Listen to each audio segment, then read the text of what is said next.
Ley de Memoria Histórica dice claramente que la exhumación constituye un fin de utilidad pública e interés social. ¿Qué quiere decir esto de utilidad pública e interés social?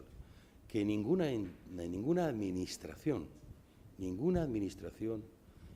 puede imponer planteamientos propios, ya sean de carácter reglamentista o de cualquier otro. Es decir, no es competente, en definitiva. El ámbito de discrecionalidad, el ámbito para resolver, se reduce considerablemente porque se somete plenamente a los objetivos de esta ley. Por lo tanto, ningún reglamento, por supuesto, incluso dentro del principio de jerarquía normativo, ningún reglamento puede contravenir una ley.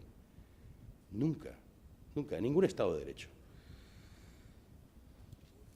Por lo tanto, dada esta actitud del Ayuntamiento, que contraviene la ley, que no es colaboradora, que no asume las recomendaciones del Estado español y que, como decía Matías, por lo tanto, deja una mala situación al Gobierno de España como representante del Estado, lo que instamos al Gobierno, a través de esta proposición no de ley, es a que contribuya o participe, o como quiera hacerlo, en reconducir esta situación y dé satisfacción a los familiares que piden la exhumación de los restos que, más allá de toda la legalidad, hay que decir siempre, es un derecho de humanidad, que es siempre un tema de sensibilidad.